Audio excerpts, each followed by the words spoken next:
আজকে যে বিষয়ে আলাপ হবে সেটি হলো কোরআনুল কারিমের শিক্ষার গুরুত্ব। কেন আমরা মাদ্রাসায় বাচ্চাদের পড়াবো, কেন শরীফ থেকে শরীফা করা হচ্ছে, কেন মাদ্রাসার বইয়ের মধ্যে লিখে দেওয়া হচ্ছে যে না দেবদেবীর নামে জবেহ করলেও খাওয়া যাবে বলে নাউজুবিল্লাহ, কেন বলা হচ্ছে কোরআন থেকে সরাসরি আপনাদের বলবো।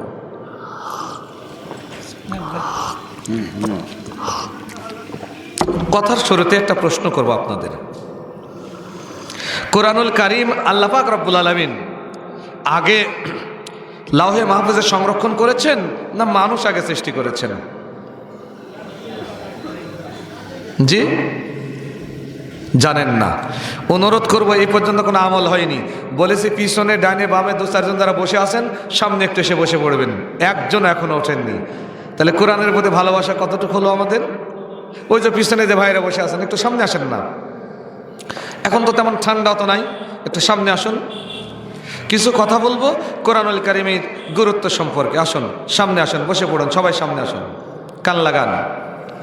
কোরআনুল কারিম আল্লাহ পাক রব্বুল আলামিন মানুষ সৃষ্টির কোটি কোটি বছর আগে লাউহে মাহফুজে সংরক্ষণ করে রেখেছেন। বাল হুয়া কোরআনুম মাজিদ ফি লাউহিম মাহফুজ। সূরা আর রহমান কোরআনুল কারিমের সিরিয়াল ৯৭ নম্বর সূরা, সিরিয়াল ৯৭ আয়াত। এই সূরায় রয়েছে ৭৮টি, রুকু হলো ৩। আল্লাহ পাক রব্বুল আলামিন এই সূরার মধ্যে বলছেন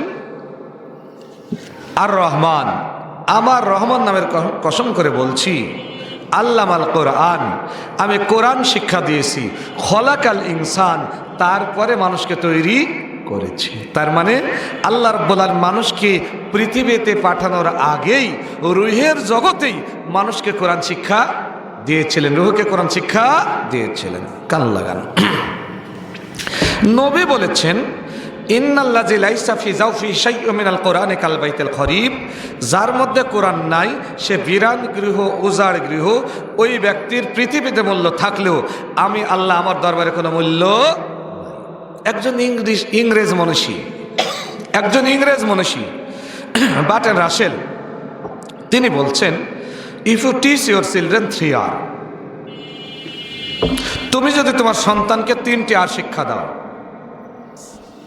and leave the 4th hour, চতুর্থ আর থেকে যদি তাকে দূরে রাখো, you wait 5th hour, তাহলে পঞ্চম আরের জন্য অপেক্ষা করো।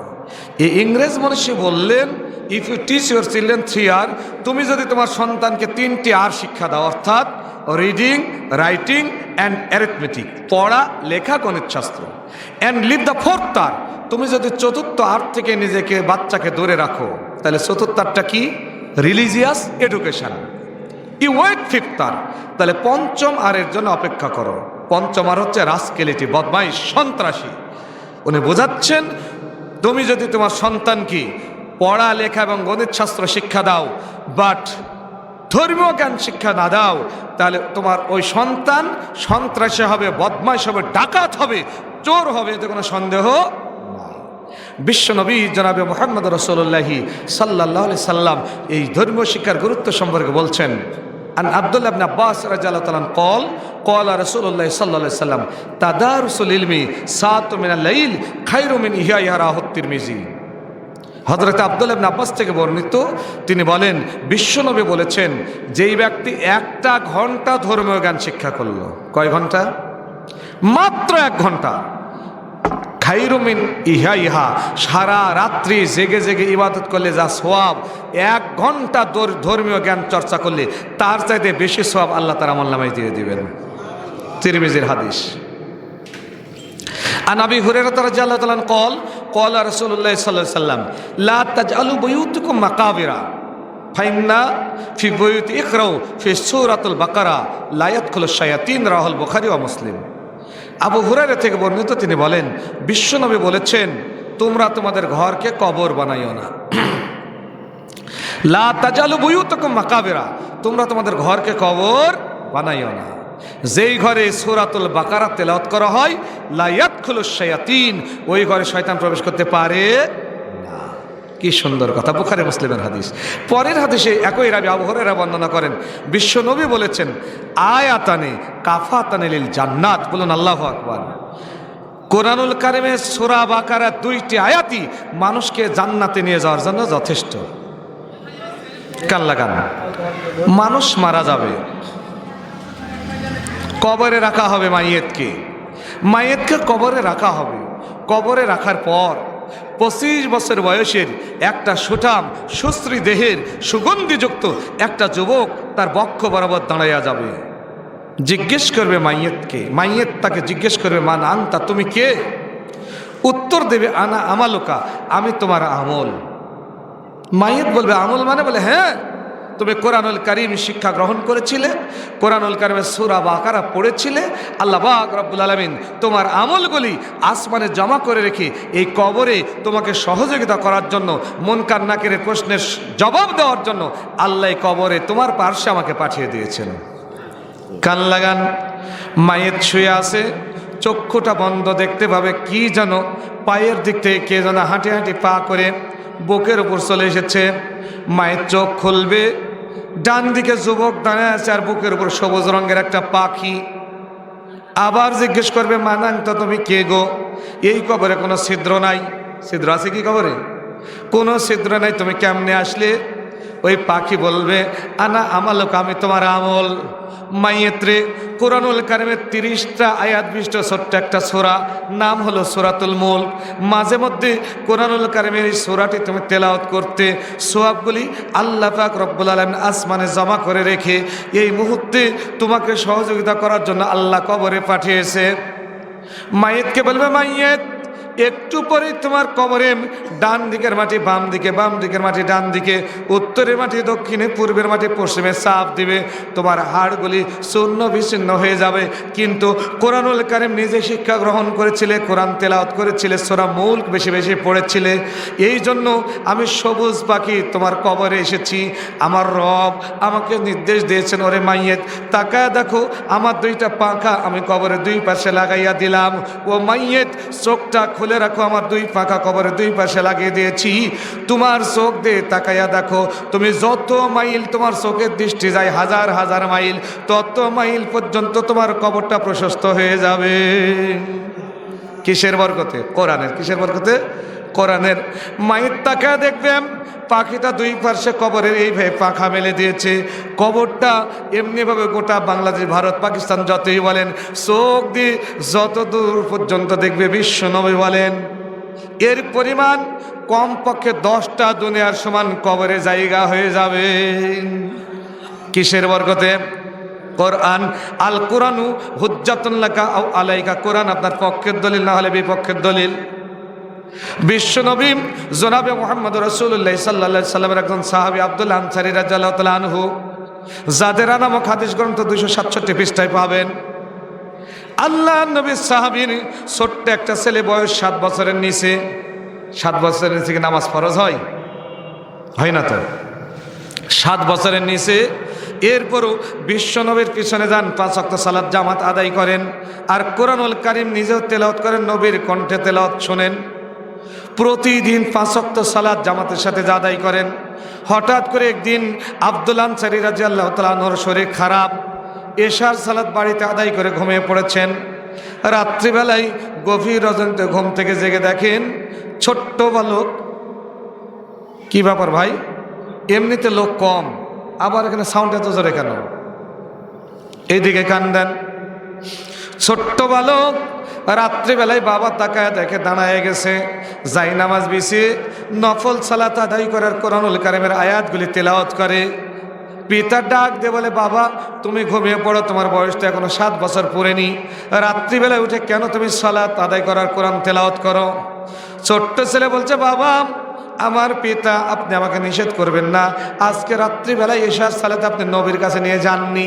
প্রত্যেক দিন আমি নবীর পিছনে যাই, কোরআন তেলাওয়াত শুনি, তার কাছে ইক্তেদা করে সালাত আদায় করে আজকে যেতে পারি নাই। নবীকে 2 নয়নে দেখি নাই, তার কণ্ঠে কোরআন তেলাওয়াত শুনি নাই, শত চেষ্টা করে আমার 2 চোখে আমি ঘুম লাগাতে পারি নাই। বাবা অনেক বোঝালেন, বাচ্চাটাকে ঘুমিয়ে দিলেন। একটু পর আবার পিতার ঘুম ভেঙে গেছে। তাকে দেখেন প্রথমবার যেই জায়গায় ঘুমে দাঁড়িয়েছিলেন ছোট্ট বালকটা, ওই জায়গায় দাঁড়িয়ে দ্বিতীয়বার আবার সালাত আদায় শুরু করে দিয়েছে। কিসের আকর্ষণ? কোরআনের। কিসের আকর্ষণ? কোরআনের। পিতা মাতো ভাই জেগে গেল, ডাক দে বলে, বাবা তোমার বয়স এখনো 7 বছর হয়নি, তুমি ঘুমিয়ে পড়ো কেন? তুমি এত কোরআন তেলাওয়াত করো কেন? তো নফল সালাত আদায় করো। বাবা মা দুইজনকে ডাক দে বলেন, কেন আমাকে নিষেধ করেন? কোরআনুল কারীম তেলাওয়াত না করলে চোখে ঘুম আসে না, নবীকে 2 চোখে না দেখলে আমার সান্ত্বনা লাগে না। এমনি করতে করতে মা বাবা বোঝানোর জন্য ঘুমের বাহানা করে শুয়ে পড়লেন। বাবা মা ঘুমিয়ে গেছে, আবার একটু পর ছেলে দাঁড়িয়ে গেল। থার্ড টাইমে নামাজ শুরু করে দিয়েছে, কোরআন তেলাওয়াত করছে। বাবা মার ঘুম আবার ভেঙে গেছে গভীর রজনীতে। তাকে দেখে তৃতীয়বার সন্তান দাঁড়ায় সালাত আদায় করে। আব্দুল্লাহ আনসারী ডাক দিলেন, বলে বাবা সালাত ছেড়ে দাও। কোনো ক্রমে সালাত ছাড়ে না, কোরআন তেলাওয়াত বন্ধ করে না। এমনি করতে করতে ফজরের আজান হলো মসজিদে নববীতে। বিশ্বনবীর সাহাবী বাচ্চাটাকে নিয়ে মসজিদে নববীতে গেল। আল্লাহ নবীর পিছনে ফজরের সালাত আদায় করে আবার বাড়িতে ফিরে চলে আসলো। বাচ্চাটা ঘরের মধ্যে কোরআন তেলাওয়াত শুরু করলো। আব্দুল্লাহ আনসারী সংসারের কাছে বাহিরে চলে গেলেন। নাস্তার যখন সময় হলো, বাড়িতে এসে বাচ্চাকে ডাকেন, বাচ্চা নাই, ঘর থেকে বের হয়নি। ঘরের মধ্যে প্রবেশ করলেন। ঘরের মধ্যে প্রবেশ করে দেখেন বাচ্চাটা কথা বলে না, ডান কাঁধে গালের নিচে এইভাবে ডান হাতটা গালের নিচে দিয়ে ডান কাঁধে ঘুমিয়ে পড়েছে। আব্দুল্লাহ আনসারী রাদিয়াল্লাহু তাআলা আনহু তার মাথা এইভাবে নাড়ালেন, কানে হাত দেন, হাতে হাত দেন, নাড়াচাড়া নাই। এমনি করতে করতে বাবা যখন নাকে হাতটা নিয়ে গেলেন, আল্লাহু আকবার বলে চিৎকার দিলেন। পড়ুন, ইন্না লিল্লাহি ওয়া ইন্না ইলাইহি রাজিউন। ছোট্ট বালক আব্দুল্লাহ আনসারীর ছেলে আর জীবিত নাই, মারা গেছে।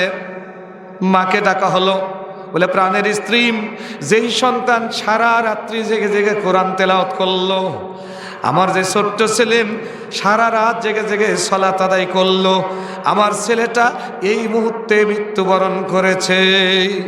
মন খারাপ, আর সালাতের জামাতে যান না। আজান হলে বাড়িতে সালাত আদায় করেন। বিশ্বনবী সাহাবেদের জিজ্ঞেস করছেন 1 সপ্তাহ পরে, কি গো আব্দুল্লাহ আনসারী আসে না কেন? সাহাবেরা বলছে, ইয়া রাসূলুল্লাহ, তার একটা ছোট্ট ছেলে ছিল, ছেলেটা মারা গেছে। যখন আজান হয় ছেলের কথা স্মরণ হয়, তাই আসতে পারে না। নবী বলছে, চলে আমি যাব। বিশ্বনবী চলে গেলেন। তার বাড়িতে গিয়ে দেখেন আব্দুল্লাহ আনসারী মাথাটা নিচু করে আছেন, ঝরঝর ঝরঝর করে চোখ দিয়ে পানি গড়ে পড়ছে। কি হয়েছে তোমার? সালাম দিলেন নবী, মাথা উঁচু করলেন। কি হয়েছে? বলে, ইয়া রাসূলুল্লাহ, আমার বাচ্চাটা মারা গেছে। যখন এই মসজিদে নববীতে আজান হয় তখন আমার বাচ্চার কথা স্মরণ হয়, আমি যেতে পারি না। আমি তখন থেমে যাই, আমি যাওয়ার চেষ্টা করি, কিন্তু আমি নিজেকে কন্ট্রোল করতে পারি না। বিশ্বনবী বললেন, সাহাবীরে, তোমার এই ছেলে আরও 70 বছর যদি জীবিত থাকতো, 70 বছর পর মারা গিয়ে যদি জাহান্নামে হতো, তুমি কি খুশি হতে? বলছেন না। এখন তোমাকে বলছি, শোনো, তোমার এই ছেলে মারা গেছে বটে, কিন্তু জান্নাতের গেটে দাঁড়িয়ে থেকে আল্লাহ পাক রব্বুল আলামিনকে ডেকে ডেকে বলছে, আল্লাহ, আমি একা জান্নাতে যাব না যতক্ষণ না আপনি আমার পিতা এবং মাতার মৃত্যু হওয়ার পর পিতাকে ডান কাঁধে আর মায়ের লাশটা বাম কাঁধে নিব, তারপর আপনার জান্নাতে যাব। সুবহানাল্লাহ বলবেন না? আব্দুল্লাহ আনসারী মাথা উঁচু করে বলেন, ইয়া রাসূলুল্লাহ, ইয়া হাবিবাল্লাহ, এটাই যদি বাস্তব হয়, আমি মারা গেলে আর আমার স্ত্রী মারা গেলে আমার ওই সন্তান ডান কাঁধের উপর নেবে আমার লাশ, মায়ের লাশ নেবে বাম কাঁধে, জান্নাতে চলে যাবে। এর চাইতে আর ভালো খবর হতে পারে না। আমি আমার সন্তানের দয়া ছেড়ে দিলাম, প্রতিদিন 5 ওয়াক্ত জামাতে আমি আবার যাব। কিসের আকর্ষণ এত মর্যাদা? সবাই বলেন কিসের? কোরআনের। সূরা আনফালের মধ্যে আল্লাহ বলেন, ইন্নামাল মুমিনুনা আল্লাযীনা ইযা যুকিরাল্লাহু ওয়াজিলাত কুলুবুহুম, নিশ্চয় যারা মুমিন ওরা যখন আল্লাহর নামের জিকির করে, ওয়াজিলাত কুলুবুহুম, তাদের অন্তরগুলি বিগলিত হয়ে যায়। ওয়াইজা তুলিয়াত আলাইহিম আয়াতুহু যাদাতহুম ঈমানাও, যখন কোরআনুল কারীমের আয়াত তেলাওয়াত করে সঙ্গে সঙ্গে তাদের ঈমান বৃদ্ধি হয়ে যায়। ঈমান বৃদ্ধি হয়ে যায়। কেমনে বৃদ্ধি হয়? একটা বাস্তব উদাহরণ বলবো, শুনবেন আপনারা। পাকিস্তানের এক যুবক লন্ডনে চাকরিতে গেছে, যাই না, এই এলাকার অনেক লোক যায়নি, বিভিন্ন দেশে চাকরি করতে তো যাই। চলে গেছে পাকিস্তানের এক যুবক, লন্ডনে চাকরি করছে। লন্ডনে চাকরি করতে গিয়ে, দয়া করে বলছি আপনার স্লিপগুলো এখানে রাখেন, আপনাদের এই গ্রামে আমি জালসায় আসিনি, তবে এলাকায় এসেছি, কুটিবাড়ি এলাকায় সহ বাগমারার বিভিন্ন বড় বড় জালসায় গিয়েছি। আমি কালেকশান কোনো সুর দিয়ে করি না, তবে আজকে দেখলাম দীর্ঘ টাইম পর্যন্ত কালেকশন হলো। আধা ঘন্টার কালেকশন 10 জন করে ব্যক্তি ধরি, আমি 10 জন করে ব্যক্তি ধরে আধা ঘন্টাতে 1.5 ঘন্টার কালেকশন হয়ে যায় ইনশাল্লাহ। এই জন্য অনুরোধ করবো, তো লোক তো নাই আজ, অনুরোধ করবো যা স্লিপ আছে এখানে রাখেন, আমি লাস্টে 20 মিনিট কথা বলবো এই ব্যাপারে। বলছিলাম পাকিস্তানের যুবক লন্ডনে চাকরি নিয়েছে, মনে আছে? 5 ওয়াক্ত সালাত সে লন্ডনে, এখানে রাখেন না, এখানে রেখে দেন, বললাম তো কথা বলতেই তো ছিলাম।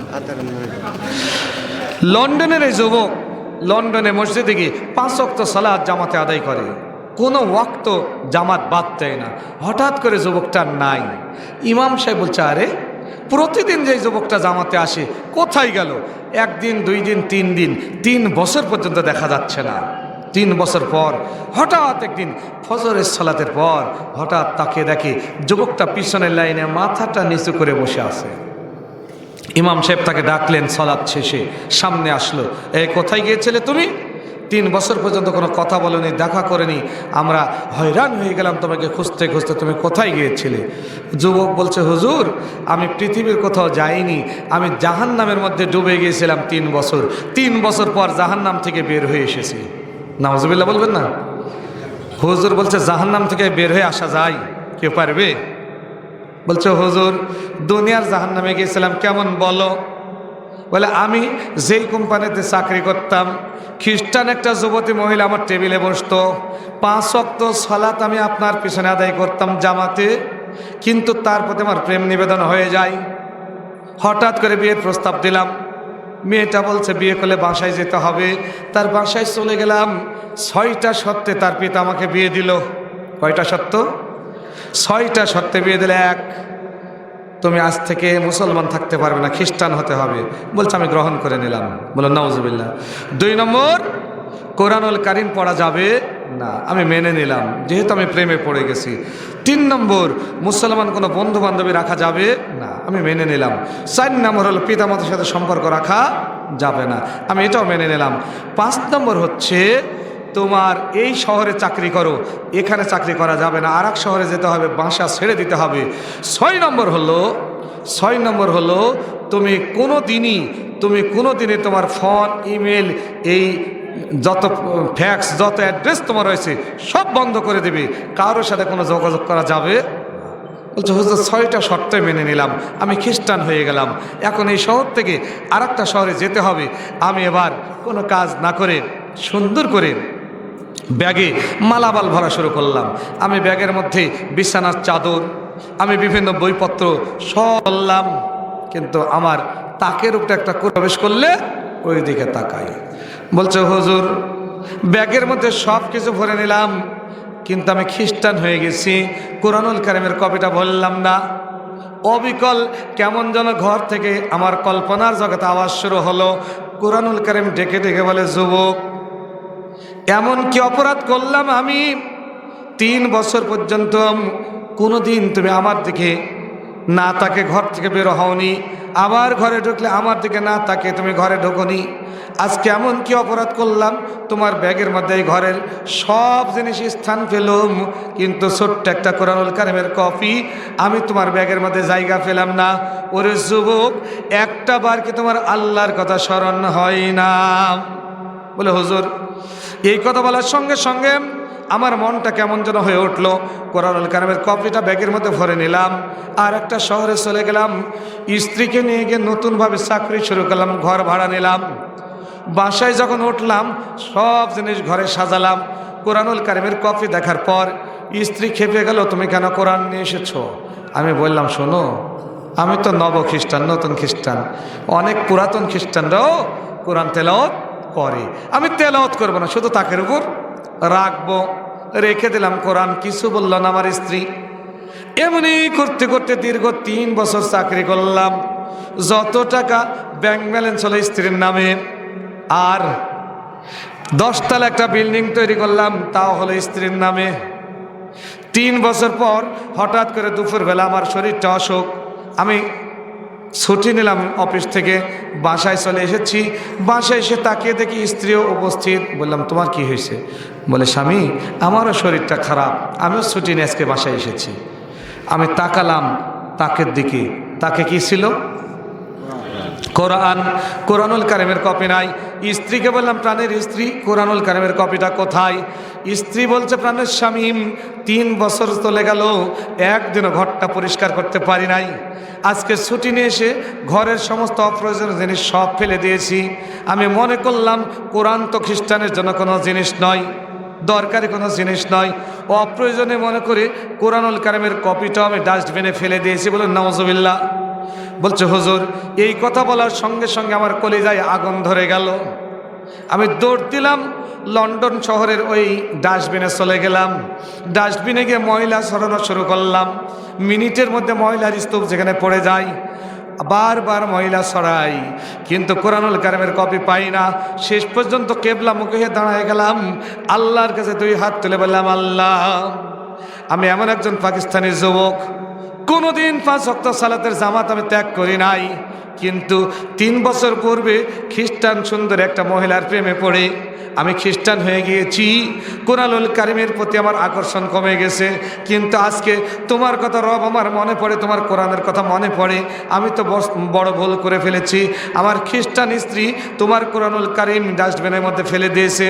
ও রব্বুল আলামিন, 3 বছর পূর্বে আমি যেমন মুসলিম ছিলাম, আমি তওবা করে আবার ওইরকম মুসলমান হয়ে যেতে চাই। বলে, হুজুর কেবলামুখী হয়ে দোয়া করতে করতে আমি আবার পড়ে নিলাম। সবাই পড়ুন, আশহাদু আল্লাহ ইলাহা, পড়ুন, আশহাদু আল্লাহ ইলাহা ইল্লাল্লাহু ওয়াহদাহু লা শারীকা লাহু ওয়া আশহাদু আন্না মুহাম্মাদান আবদুহু ওয়া রাসূলুহু। মুসলমান হয়ে গেলাম। আল্লাহকে বললাম, আল্লাহ নতুন করে আমি যুবক মুসলমান হয়ে গেলাম, আপনার কোরআনুল কারিমটা একটু আমার হাতে আপনি দিয়ে দিন। এই কথা বলে ময়লা যখন সরানো শুরু করলাম, কয়েক মিনিট ময়লা সরানোর পরেই কোরআনুল কারিমটা আমি পেয়ে গেলাম। কোরআনুল কারিমের উপরে অনেকগুলো ময়লা পড়ে আছে। আমি আমার গলা থেকে টাইটা খুললাম, টাই খুলে সুন্দর করে কোরআনুল কপিটা আমি পরিষ্কার করে বুকে এভাবে জড়িয়ে ধরলাম। দৌড় দিয়ে বাসায় গেলাম। বাসায় ঢোকার সঙ্গে সঙ্গে স্ত্রী খেপে গেছে। ডাক দে বলে, প্রাণের স্বামী কি ব্যাপার, তুমি ওয়াদা করেছো তুমি খ্রিস্টান, কেন তুমি কোরআন নিয়ে আসলে? আমি স্ত্রীকে বললাম, স্ত্রী রে, তোমাকে যেমন ভালোবাসি তার চাইতে বেশি আমি আল্লাহর কোরআনকে ভালোবাসি। স্ত্রী বলছে, শোনো, কোরআনকে যদি তুমি ভালোবাসো, আমার নামে বাড়ি, আমার নামে ব্যাংক ব্যালেন্স একটাও দেব না। কিছু পাগল যুবক আছে না, বিদেশে থাকে, টাকা রাখে স্ত্রীর অ্যাকাউন্টে, আছে না? 10 বছর পর বাসায় এসে দেখে স্ত্রী আর নাই, চলে গেছে আর একজনের সাথে। এগুলো পাগল। যুবকটা বলছে, স্ত্রী তুমি মুসলমান হও? বলে, না আমি তো খ্রিস্টান। তুমি খ্রিস্টান হয়েছিলে, তুমি যদি কোরআনে আকর্ষিত হয়ে যাও, আপত্তি নাই, বাড়ি থেকে বের করে দেব, টাকাও আমার, বাড়িও আমার। যুবক কান্দে আর বলে, স্ত্রীরে তুমি মুসলিম হয়ে যাও। ধাক্কা দিয়ে যুবককে বের করে দিচ্ছেন। যুবক কোরআনুল কারিমের কপি বুকে জড়ে বলে, প্রাণের স্ত্রী 10 তলা বিল্ডিং আমার প্রয়োজন নাই, কোটি কোটি ব্যাংক ব্যালেন্স আমার প্রয়োজন নাই, আমার প্রয়োজন হলো আল্লাহ পাক রব্বুল আলামিনের কোরআন। বলে, হুজুর সব কিছু ছেড়ে দিলাম, চাকরি ছেড়ে দিলাম, ঘর থেকে বের হলাম। যখনই রাস্তায় দাঁড়িয়ে আছে, আমার পকেটে কোনো টাকা নাই, কেমনে আপনার কাছে আসবো, আমি কোনো কুল কিনারা পেলাম না। হঠাৎ করে রাস্তায় দাঁড়িয়ে আছি, একটা কার নিয়ে কে যেন চলে আসলো। আমাকে এসে বলছে, উঠো, গাড়ির মধ্যে ওঠো। গাড়ির মধ্যে আমি উঠে গেলাম। 8 ঘন্টার রাস্তা, 8 ঘন্টার রাস্তা চলতে থাকলাম। চলতে চলতে আপনার এখানে আমি চলে এসেছি। গাড়ি থেকে নামিয়ে দেওয়ার পর ওই লোকটা বলছে, আপনি চলে যান, টাকা লাগবে না। সুবহানাল্লাহ বলবেন না? আমি আশ্চর্য হলাম। এমন মুহূর্তে কোরআনুল কারিমের হামিম সিজদার একটা আয়াত, 30 নম্বর আয়াত আমার মনে হয়ে গেল, ইন্নাল্লাযিনা ক্বালু রাব্বুনাল্লাহু সুম্মা ইসতাকামু তাতানাজ্জালু আলাইহিমুল মালায়েকা। আমার মনে হয়ে গেল হুজুর আল্লাহ পাক রব্বুল আলামিন বলেন ইন্নাল্লাযিনা ক্বালু রাব্বুনাল্লাহ, নিশ্চয় যারা বলে আল্লাহ আমার রব, সুম্মাস্তাকামু, এই কথা বলার পর অটল অবিচল থাকে, তাতানাজ্জালু আলাইহিমুল মালায়েকাত, আল্লাহ পাক রব্বুল আলামিন ওদের উপর আসমান থেকে ফেরেশতা দিয়ে সহযোগিতা করেন। আমি 10 তলা বাড়ি, কোটি কোটি টাকা ব্যাংক ব্যালেন্স সব ছেড়ে দিয়ে চলে এসেছি, ভালোবেসেছি কোরআনকে। কাকে? কোরআনকে। আল্লাহ মনে হয় আমাকে এখানে পৌঁছে দিয়েছে। হুজুর তাকায় আছেন, বাস্তবেই তাই। বলে হুজুর এসে আমি নামাজটা সালাত, ফজরের সালাত এখানে আদায় করলাম, আপনার পিছনে আদায় করে লজ্জায় মাথাটা নিচু করে আসি। এই জন্য বলছিলাম 3 বছর পর্যন্ত আমি জাহান্নামের মধ্যে ছিলাম, জাহান্নাম থেকে আল্লাহ আমাকে বের করেছেন। কিসের কারণে এত মর্যাদা? কথা বলেন কিসের কারণে? কোরআনের। আমি আপনাদের কাছে বলবো জান্নাতের মধ্যে একটা সমাবেশ হবে, সেই সমাবেশে বিশেষ অতিথি হবেন হযরতে দাউদ, সভাপতিত্ব করবেন হযরতে মুহাম্মদ রাসূলুল্লাহি সাল্লাল্লাহু আলাইহি সাল্লাম, প্রধান অতিথি হবেন আল্লাহ নিজে। কিসের কারণে? কান লাগান, এটাই আগে বলেনি। আল্লাহ পাক রব্বুল আলামিন নবী বলেন জান্নাতের মধ্যে একটা সমাবেশ হবে জুমার দিন, শুক্রবার দিন। সমস্ত জান্নাতীরা সামনে বসবে, আল্লাহ পাক রব্বুল আলামিন ওই দিন দণ্ডায়মান থাকবেন। সভাপতিত্ব করবেন সাইয়্যিদুনা নবিয়ুনা মুহাম্মদ রাসূলুল্লাহ সাল্লাল্লাহু আলাইহি সাল্লাম। বিশেষ অতিথি হলেন হযরতে দাউদ। আল্লাহ নিজে বলবেন কি তোমরা শুনতে চাও? জান্নাতীরা বলবে রব্বুল আলামিন ওই নবীর কণ্ঠে আমরা তেলাওয়াত শুনতে চাই, যেই নবীর খুতবা শোনার জন্য সমুদ্রের মাছ উপরে উঠেছিল। নাম কি? কথা বলেন কি নাম? দাউদ। হযরতে দাউদ আলাইহিস সালাম। বলে পড়ো। হযরতে দাউদ দাঁড়ায় যাবেন। দাউদ আলাইহিস সালামের কিতাবের নাম হচ্ছে জাবুর কিতাব। কি কিতাব? জাবুর কিতাব। জাবুর কিতাবের মধ্যে 150টা ছড়া গল্প আছে, 150টি। আর কোরআনুল কারীমের মধ্যে সূরা আছে 114টি। কোরআনের মধ্যে আছে 114টি। আপনারা কি আমার কথা বুঝতে পারছেন না? বুঝতে পারছেন সবাই? তো বুঝতে পারলে একটু হাঁ ধরতে হবে। কোরআনের মধ্যে সূরা কতটি? 114। আর জাবুর কিতাবের মধ্যে ছড়া গল্প কতটি? 150টি। জাবুর মানে ছড়া গল্প, 150টি ছড়া গল্প হযরতে দাউদ আলাইহিস সালাম সবগুলি জান্নাতের সমাবেশে সব তেলাওয়াত করে শোনাবেন। জান্নাতীরা থেমে যাবে। আল্লাহ বলবে তোমরা আর কি চাও? বলবে আল্লাহ কণ্ঠ খুব দারাজ কণ্ঠ শুনলাম বটে, কিন্তু মন এখনো ভরেনি। এই মজলিসের সভাপতি সাইয়্যিদুনা নবিয়ুনা মুহাম্মদ রাসূলুল্লাহি সাল্লাল্লাহু আলাইহি সাল্লামের কণ্ঠে আমরা একটু কোরআন তেলাওয়াত শুনতে চাই। আল্লাহ বলবেন সভাপতি দাঁড়াও। বিশ্বনবী দাঁড়াবেন। ওই মুহূর্তে কোরআনুল কারীমের মধ্যে 114টি সূরা, সব সূরাগুলিকে বাদ দিয়ে একটা সূরা তেলাওয়াত করবেন। কোন সূরা? সূরা রহমান। কোন সূরা বলুন? সূরা রহমান। জান্নাতীরা বলবে রব্বুল আলামিনের নবী এতগুলো সূরার মধ্যে আপনি কেন এই সূরা তেলাওয়াত করেন? বিশ্বনবী বলবে ও জান্নাতীরা ওই তো জাহান্নামের দিকে তাকায় দেখো, জাহান্নামের মধ্যে আমার চাচা আবু জেহেল দাঁড়ায় আছে। আজ থেকে সেই মক্কার জীবনে যখন আব্দুল্লাহ ইবনে মাসউদ রাদিয়াল্লাহু তাআলা আনহু ইসলাম ধর্ম গ্রহণ করেছিল আর কোরআনুল কারীমের সূরা রহমান নাজিল হলো, যখন মক্কার কিলাপ ধরে সূরা রহমান তেলাওয়াত শুরু করেছিল, ওই মক্কার আবু জেহেল আমার চাচা আব্দুল্লাহ ইবনে মাসউদকে মারতে মারতে বেহুশ করে দিয়েছিল, এমনকি শেষ পর্যন্ত কান দুটি কেটে নিয়েছিল। আমি নবী জান্নাতের মধ্যে আব্দুল্লাহ ইবনে মাসউদকে আমি উচ্চ জান্নাতে দেখতে পাচ্ছি, আর আবু জেহেল আমার চাচা জাহান্নামের মধ্যে দেখতে পাচ্ছি। সূরা রহমান তেলাওয়াত করে আমার চাচা আবু জেহেলকে দেখায় দিতে চাই, ওরে চাচা যেই সূরা পড়ার অপরাধে কান কেটে নিয়েছেন, ওই কান কাটা মাসউদ আজ জান্নাতের সর্দার হয়ে গেছে। বিশ্ব নবী বলেন ওই মুহূর্তে সূরা আর রহমান আমি তেলাওয়াত করব। জান্নাতীরা তেলাওয়াত শোনার পর মন তাদের গলে যাবে, মনোমুগ্ধকর হয়ে যাবে। আল্লাহ পাক রব্বুল আলামিন বলেন কি তোমরা আর চাও? ওরা বলবে আল্লাহ আমরা দাউদের মুখে জাবুর কিতাব তেলাওয়াত শুনলাম, বিশ্ব নবীর মুখে সূরা আর রহমান তেলাওয়াত শুনলাম, এখন আপনার কণ্ঠে কিছু তেলাওয়াত শুনতে চাই। আল্লাহ কি করবে বলেন? কান লাগান। আল্লাহ কি তেলাওয়াত করবে? 104টি আসমানি কিতাব নয়। বিশ্ব নবী বলেন আল্লাহ পাক রব্বুল আলামিন সকল জান্নাতীদের সামনে বলবো, ও জান্নাতীরা, এমন একটা কিতাব আমি তেলাওয়াত করব যা সর্বশেষ নবী মুহাম্মদ রাসূলুল্লাহ সাল্লাল্লাহু আলাইহি সাল্লামের উপর অবতীর্ণ করেছিলাম, আল কোরআন। বলুন আলহামদুলিল্লাহ। আল্লাহ পাক রব্বুল আলামিন ওই সমাবেশে দাঁড়িয়ে গিয়ে তিনি নিজেই তার কুদরতি কণ্ঠে, কুদরতি মুখে, কুদরতি কণ্ঠে কোরআনুল কারীমের সূরা আল ফাতিহা পড়া শুরু করবেন, বাকারা, এরপরে আলে ইমরান, এমনি করতে করতে 114টা সূরা আল্লাহ রাব্বুল আলামিন জান্নাতীদের সামনে নিজ কণ্ঠে, নিজ কুদরতি মুখে তেলাওয়াত করবেন। সকল জান্নাতীরা পাগল পারা হয়ে যাবে আর বলবে, আল্লাহ, আমরা যদি জানতাম কোরআনুল কারীমের এত মর্যাদা, তাহলে আমাদের ছেলে মেয়েদের অন্য কোনো জায়গায় পড়াতাম না, সর্বপ্রথম কোরআনের জ্ঞানী শিক্ষা দিতাম। আল্লাহ পাক রব্বুল আলামিন বলবেন, জান্নাতীরা শোনো, আমি নিজে কোরআনুল কারীম 114টি সূরা তেলাওয়াত করলাম, তোমাদের এবার বলছি, জান্নাতের মধ্যে তোমরা বসে আসো, একটা করে আয়াত তেলাওয়াত করার একটা করে তালায় উঠো। সুবহানাল্লাহ বলবেন না? ও জান্নাতীরা, একটা করে আয়াত তেলাওয়াত করে 1 নম্বর তালায় ওঠো।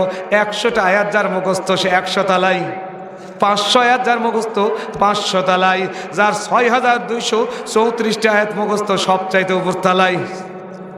বিশ্ব নবী বলেন, আবু জেহেল, উতবা, সাইবা জাহান্নামের মধ্য থেকে সব দেখবে, কাঁদবে আর বলবে, ভাতিজারে, তোমার রবের কাছে একটাবার দোয়া করো, এই মুহূর্তে আল্লাহ পাক রব্বুল আলামিন আমাদেরকে যে দুনিয়ায় পাঠায়, আমরা আবার দুনিয়াতে গিয়ে আল্লাহ রব্বুল আলামিনের কোরআন পড়বো, কোরআন বুঝবো, কোরআন মোতাবেক জীবন পরিচালনা করব। পাঠাবে? কখনোই পাঠাবে না, কান লাগান। কোরআনুল কারীমের মর্যাদা হলো এমন। কেমন মর্যাদা? হযরত আবু যার গিফারি থেকে বর্ণিত। আবু যার গিফারি রাদিয়াল্লাহু তাআলা আনহু কি একদিন আল্লাহ নবী বলছে, আবু যার, তুমি কি বলতে পারো কেউ যদি কোরআনুল কারীমের একটা আয়াত তেলাওয়াত করে, অধ্যয়ন করে, এর সওয়াব কতটুকু? আবু যার গিফারি রাদিয়াল্লাহু তাআলা বলছেন, আল্লাহ এবং তার নবী ভালো জানেন। বিশ্বনবী বলছেন, কোন ব্যক্তি যদি কোরআনুল কারীমের একটা আয়াত তেলাওয়াত করে, আল্লাহ পাক রব্বুল আলামিন তার আমল নামায় 100 রাকাত নফল সালাতের চাইতে বেশি সওয়াব প্রদান করবেন। একটা আয়াত তেলাওয়াত করলে কত সওয়াব? 100 রাকাত নফল সালাতের চাইতে বেশি সওয়াব। সাহাবীরা মুস্কি হাসলেন। বিশ্বনবী বলছে, এতে খুশি হয়ে গেছো? কেউ যদি একটি আয়াত আর একটি হাদিস তেলাওয়াত করে, আমি নবী বলছি ওর আমল নামায় 1000 রাকাত নফল সালাতের চাইতে বেশি সওয়াব প্রদান করা হবে। 1000 রাকাত নফল সালাত কেউ কি এক রাত্রে পড়তে পারবে? সম্ভব? জালসায় এসেছেন, কতগুলো আয়াত আর কতগুলো হাদিস হচ্ছে তেলাওয়াত। কোরআনের বরকত শুনুন। বিশ্বনবী আরও বলেন, কেউ যদি কোরআনুল কারীমের মজলিসে বসে কিছু সময় যদি বসে, আল্লাহ পাক রব্বুল আলামিন তার আমল নামায় একটা নফল, আল্লাহ পাক রব্বুল আলামিন তার আমল নামায় একটা কবুল হজ এবং একটা কবুল উমরার সওয়াব লিখে দেয়। সাহাবীরা বলছে, ইয়া রাসূলুল্লাহ, একজন সাহাবী মাথা উঠাচ্ছে আর বসছে, বলছে, এমন করছে কেন আব্দুল্লাহ? সাহাবীরা বলছে, ইয়া রাসূলুল্লাহ, এ আপনার আলোচনা শুনতে আসে নাই, ছাগল খুঁজতে এসেছে। ছাগল খুঁজতে এসে কোরআনের আলোচনা শুনে বসে পড়েছে। বিশ্বনবী বলছেন, আমার আল্লাহ কৃপণ নয়, ছাগল খুঁজতে এসে কোরআনের মাহফিলে বসেছে, আমার আল্লাহ ওই ব্যক্তির আমল নামায়ও একটা কবুল হজ আর একটা কবুল উমরার সওয়াব প্রদান করে দিয়েছে। আজকে অনেকে দান করলো বটে, কিন্তু চলে গিয়েছে, ওরা দানের সওয়াব পেল। আপনারা যারা বসেছেন, এক্সট্রা একটা কবুল হজ একটা কবুল উমরার সওয়াব পেলেন। একটা হজের খরচ এখন প্রায় 8 লাখ টাকা, তাই না? আর উমরা 2 লাখ।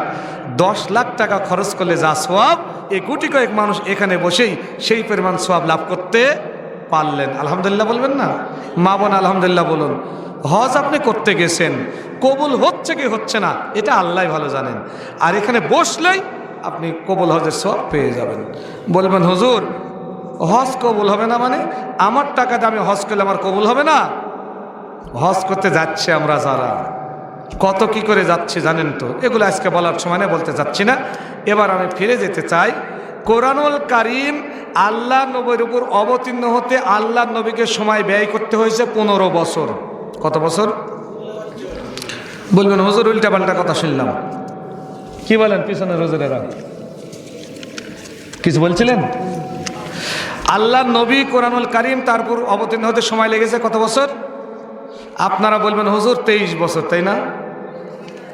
অবতীর্ণ হওয়ার পরে, শুরু হওয়ার পর কমপ্লিট হয়েছে 23 বছরে, কিন্তু কোরআনুল কারীম অবতীর্ণ হবে এই তার আগ পর্যন্ত বিশ্ব নবীকে কষ্ট করতে হয়েছে 15 বছর। কান লাগান, নবীর বয়স 25 বছর। আম্মাজান খাদিজাতুল কুবরা রাদিয়াল্লাহু তাআলা আনহা বিশ্ব নবীকে অফার দিলেন বিয়ের, বিশ্ব নবীকে অফার দিলেন বিয়ের। আল্লাহ নবী বিয়ে করবেন, শর্ত দিলেন 3টি। 1 নম্বর, খাদিজা তোমাকে বিয়ে করতে পারি, তবে তুমি সম্পদ তোমার সব দরিদ্রের মধ্যে দিয়ে দিতে হবে, বলে রাজি আছে। 2,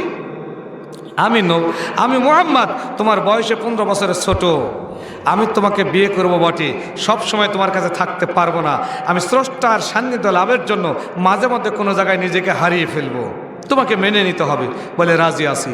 3 নম্বর হলো, আমি স্রষ্টার সান্নিধ্য লাভ করে ফেললে আমার জেল জুলুম হুলিয়া অনেক কিছু কষ্ট হবে, তোমাকে এটা মেনে নিতে হবে, বলে 3টাই আমি মেনে নিলাম, 3টি মেনে নিলাম।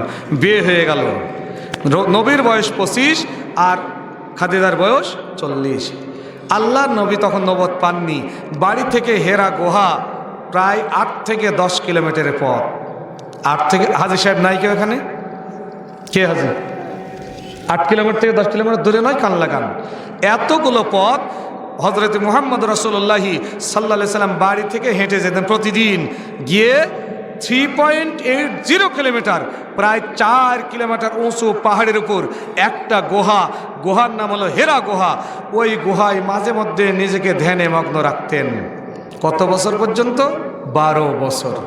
নবীর বয়স 25 থেকে নিয়ে 37 বছর বয়স পর্যন্ত 12 বছর মাঝে মধ্যে যেতেন, মাঝে মধ্যে বাড়িতে থাকতেন, খাবার পৌঁছে দিয়ে আসতো আম্মাজান খাদিজাতুল কুবরা রাদিয়াল্লাহু তাআলা আনহা। 38, 39, 40 লাস্টের 3 বছর আল্লাহ নবী তাহান্নুস করলেন কোরআন পাওয়ার জন্য। তাহান্নুস শব্দের অর্থ হচ্ছে স্রষ্টার সান্নিধ্য লাভের জন্য নিজেকে দুনিয়ার সমস্ত কাজ থেকে ফারেক করে কোন একটা জায়গায় গোপন করে আল্লাহর ইবাদত করার নাম হচ্ছে তাহান্নুস। নবী ওই হেরা গুহায় বসে থেকে আল্লাহ পাক রব্বুল আলামিনকে ডাকছেন, সান্নিধ্য লাভের চেষ্টা চালাচ্ছেন। খাবার পৌঁছে দিয়ে আসতেন খাদিজাতুল কুবরা রাদিয়াল্লাহু তাআলা আনহা। হঠাৎ করে খাদিজার জ্বর, 1 দিন 2 দিন 3 দিন খাবার নিয়ে যেতে পারেননি। 4র্থ দিন আম্মাজান খাদিজাতুল কুবরা রাদিয়াল্লাহু তাআলা আনহা তিনি মনে করেছেন মারাও যদি যায় খাবার আজকে পৌঁছে দেব। এই ভেবে খাদিজাতুল কুবরা রাদিয়াল্লাহু তাআলা আনহা নিজেকে সামলে নিয়ে উঠলেন, জবের আটা বের করলেন, আটা খামির করলেন। আটা খামির করার পর রুটি তৈরি করলেন। রুটি তৈরি করে কাপড়ে বেঁধে নিয়ে হেঁটে যাচ্ছেন। কত কিলোমিটার জায়গা? 8 কিলোমিটার। লম্বা পথ পায়ে হেঁটে চলে গেলেন। 3.80 কিলোমিটার, মানে প্রায় 4 কিলোমিটার পাহাড়ে উঠতে হবে। পাহাড়ের 3 ভাগের 1 ভাগ উঠে গেছেন খাদিজা। জ্বরের কারণে সেন্সলেস হয়ে পড়ে গেলেন। পাথরের কুচিগুলি খাদিজার শরীরের মধ্যে ঢুকে পড়ল, ঝরঝর ঝরঝর করে রক্ত বের হয়। খাদিজা সেন্সলেস হয়ে গেলেন। কিছুক্ষণ পর যখন সেন্স ফিরে পেলেন, আবার দ্বিতীয়বার ওঠা শুরু করলেন। 3 ভাগের 2 ভাগ উঠেছেন, আবার সেন্সলেস হয়ে পড়ে গেলেন। খাদিজার শরীরের মধ্যে পাথরের কুচিগুলি ঢুকে পড়ল। আম্মাজান খাদিজাতুল কুবরা রাদিয়াল্লাহু তাআলা আনহা আবার বেহুশ হয়ে পড়ে গেলেন। আবার হুঁশ ফিরে পেলেন। তৃতীয়বার খাদিজাতুল কুবরা আবার পাহাড়ে ওঠা শুরু করলেন। 4 ভাগের 3 ভাগ উঠে গেছেন, 1 ভাগ বাকি। আবার জ্বরের কারণে কাঁপতে কাঁপতে পড়ে গেলেন, সেন্সলেস হয়ে গেলেন। দীর্ঘ টাইম পর্যন্ত বেহুশ হয়ে আসেন। সমস্ত লোমের গোড়া থেকে ঝরঝর ঝরঝর করে রক্ত বের হয়। আম্মাজান খাদিজাতুল কুবরা রাদিয়াল্লাহু তাআলা আনহা বেহুশ হয়ে পড়ে আসেন। হঠাৎ করে যখন জ্ঞান ফিরে আসলো, জ্ঞান যখন ফিরে পেয়েছেন, আবার নিজেকে সামলে নিয়ে ওঠা শুরু করলেন। প্রায় 4 কিলোমিটার এই পাহাড়ের উপর উঠেছেন। উঠতে 40 মিনিট, এইদিকে 10 মিনিট 50, এইদিকে 5 মিনিট 45, এইদিকে হলো 3:48। এরপরে এই মুখে মাত্র 2 মিনিটের রাস্তা, খুবই চিকন, উপরে পাথর, নিচেও পাথর, ডানেও পাথর, বামেও পাথর। হেরা গুহা নিজে গিয়েছি। ছোট্ট একটি চিকন জায়গা।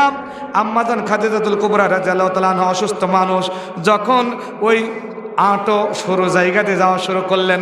কাপড়টা বেঁধে গেছে পাথরের সাথে, কাপড় ছিঁড়ে চলে যায়, চামড়াগুলি ছিঁড়ে চলে গেছে, ঝরঝর ঝরঝর করে রক্ত বের হয়। এমতো অবস্থায় বিশ্বনবী জনাবে মুহাম্মদ রাসূলুল্লাহি সাল্লাল্লাহু আলাইহি সাল্লাম গর্তের মধ্যে বসে আছেন। ওখানে চলে গেলেন খাদিজা। খাদিজাকে দেখে আশ্চর্য হলেন আল্লাহর নবী। তখন নবুয়ত পাননি, 15 বছর পরে যাচ্ছে ধ্যানের, 40 বছর বয়স তার হয়ে যাচ্ছে, মাত্র একদিন বাকি এই দিনের ঘটনা। খাদিজাতুল কুবরাকে দেখে আল্লাহর নবী কাঁদতে শুরু করলেন। কি হয়েছে তোমার, শরীর রক্তাক্ত কেন? বলছে ইয়া রাসূল, ওগো আল্লাহ, ওগো আমার স্বামী, তখনও নবুয়ত পাইনি, ওগো আমার স্বামী, কি বলবো, 3 দিন যাবত আমার গায়ে বেশ জ্বর, খাবার নিয়ে আসতে পারি নাই, আজ 4র্থ দিন, আজকেও জ্বরের কারণে আমি সব কিছুকে ত্যাগ করে আমি রুটি বানালাম। যখন উঠা শুরু করেছি, প্রথমবার পড়ে গিয়েছি, দ্বিতীয়বার পড়ে গিয়েছি, তৃতীয়বার পড়ে গিয়েছি, 4র্থবার কষ্ট করে আসা শুরু করেছি। সরু পথে আসার সময় আমার চামড়াগুলি পাথরের সাথে লেগে গেছে, কাপড়গুলি পাথরের সাথে লেগে ছিঁড়ে গেছে। ওগো প্রাণের স্বামী, এই মুহূর্তে রুটি আপনার সামনে নিয়ে এসেছি, আপনি একটু রুটিটা মুখের মধ্যে দিয়ে দিন। প্রাণের স্বামী আল্লাহ নবী মুহাম্মদ রাসূলুল্লাহি সাল্লাল্লাহু আলাইহি সাল্লাম বলছে, খাদিজা রে, আমি তো একা খাবো না, তুমি অর্ধেক খাও, আমি অর্ধেক। অর্ধেক করে ছিনলেন, অর্ধেকটা খাদিজার মুখে দিলেন, অর্ধেকটা খাদিজা নবীর মুখে দিল। নবী সাবান দেননি, খাদিজা চিবান দিয়ে খেয়ে ফেলেছে। নবী বলছে আমি তো যেতে গেলাম। যাই হোক, খাদিজা ওখান থেকে বিদায় নিয়ে চলে গেল। পরের দিন একজন ব্যক্তি ওই গুহায় চলে এসেছে। বিশ্বনবী মুহাম্মদ রাসূলুল্লাহি সাল্লাল্লাহু আলাইহি সাল্লামকে বলছে, ইকরা বিসমি রব্বিকাল্লাযী খলাক, পড়ো তোমার সেই রবের নামে যিনি তোমাকে সৃষ্টি করেছেন। নবী বলছে, মা নবী করি, আমি তো পড়তে জানি না। বলছে কেমন কথা, বলে না আমি পড়তে জানি না। না পড়ো। 3 বার বলার পর আলিঙ্গন করলেন, বিশ্বনবী পড়া শুরু করলেন, ইকরা বিসমি রব্বিকাল্লাযী খলাক, খলাকাল ইনসানা মিন আলাক, ইকরা ওয়া রাব্বুকাল আকরাম আল্লাযী আল্লামা বিল কলাম। আল্লাহ নবী দেখলেন এতদিন পর্যন্ত 15 বছর পর্যন্ত কষ্ট করতাম, এই গুহা ছিল অন্ধকার, গুহা ছিল অন্ধকার এবং খুব গরম, অথচ আজকে কি হলো, গুহার মধ্যে আলো, গুহার মধ্যে বাতাস, গুহা এসি হয়ে গেছে, এয়ার কন্ডিশন হয়ে গেছে। আমরা যখন উঠলাম, ওঠার সময় বেশ গরম, খুব শরীর ঘেমে গেল। যখন ছোট্ট গুহার মধ্যে গিয়েছি, সঙ্গে সঙ্গে মনে হচ্ছে আল্লাহর জান্নাতের একটা টুকরা। সুবহানাল্লাহ বলবেন না? গুহার নাম ছিল হেরা গুহা। কি নাম ছিল? আল্লাহ পাক রব্বুল আলামিনের কোরআন গুহায় অবতীর্ণ হওয়ার কারণে বিশ্বনবী এই গুহার নাম দিয়ে দেন, এই পাহাড়ের নাম দিলেন জাবালে নূর। নূর পাহাড়, জাবাল কি পর্বত? নূর পর্বত, জাবালে নূর। এরা গুহার থাকলো না, নূর পর্বতে আল্লাহ পাক রব্বুল আলামিন কোরআনুল কারীমের বদলেতে নূর পর্বত নাম দিয়ে দিলেন। 15 বছর পর্যন্ত বিশ্ব নবীকে গুহার মধ্যে এত কষ্ট করে বসে থাকতে হলো, যাতে করে কোরআনুল কারীম 15 বছর পর আল্লাহ তার উপর অবতীর্ণ করলেন। পরবর্তীতে 23 বছর পর্যন্ত বিশ্ব নবীকে আবার রক্ত ঝরাতে হলো কোরআনের জন্য, তাই না? তাহলে 15 আর 23 38 বছর পর্যন্ত বিশ্ব নবী জনাবে মুহাম্মদ রাসূলুল্লাহি সাল্লাল্লাহু আলাইহি সাল্লাম কষ্ট করলেন শুধুমাত্র কোরআনের জন্য, শুধুমাত্র কোরআনের জন্য। এখন এই কোরআনকে আমরা পাওয়ার পর আমরা যদি মনে করি কোরআন পড়ব না, কোরআন বুঝবো না, কোরআন মোতাবেক নিজেকে গঠনও করব না, তাহলে কি জান্নাতে যাওয়া যাবে? কথা বলুন, জান্নাতে যাওয়া যাবে? তাহলে জান্নাতে যদি যেতে চাই, খায়রুকুম মান তাআল্লামাল কোরআনা ওয়া আল্লামা, তোমাদের মধ্যে সবচাইতে উত্তম ব্যক্তি হলো সেই যে নিজে কোরআন শিক্ষা করে এবং অন্যকে শিক্ষা দেয়। কান লাগান, কোরআনের গুরুত্ব আমি আপনাদেরকে প্রথমে বুঝেছি। বিশ্বনবী বলছেন, ইন্নাল্লাযী লাইসা ফি জাওফিহি শাইউম মিনাল কোরআনি কাল বাইতুল খরিব, যার মধ্যে কোরআন নাই সে একটা বিরান গৃহ, উজাড় গৃহ, পৃথিবীতে তার কোনো মূল্য নাই, পৃথিবীতে তার কোনো মূল্য নাই। খুব ভালো করে শুনুন, কোরআনুল কারীমের এই প্রতিষ্ঠান কিয়ামতের ময়দানে আল্লাহ পাক রব্বুল আলামিন জান্নাতের মধ্যে একটি করে আয়াত তেলাওয়াত করতে বলবেন, আর একটি করে সিঁড়িতে উঠবে। যারা যত আয়াত বেশি পড়বে আল্লাহ পাক রব্বুল আলামিন তাদেরকে তত তলা জান্নাতে দিবেন। আমরা কি জান্নাতের উপরতলায় থাকতে চাই না নিচের তলায়? সামনে রমজান মাস, কান লাগান, সামনে রমজান মাস। রমজান মাসের জন্য আমি আপনাদের বলবো, প্রস্তুতিমূলক কাজ হলো কোরআনুল কারীম যারা শিক্ষা করেননি কোরআন শিখে নিতে হবে। যারা শিক্ষা করেছেন, আল্লাহ বলছেন সূরা বাকারা 183 নম্বর আয়াত, ইয়া আইয়ুহাল্লাযিনা আমানু কুতিবা আলাইকুমুস সিয়ামু কামা কুতিবা আলাল্লাযিনা মিন ক্বাবলিকুম লাআল্লাকুম তাত্তাকুন।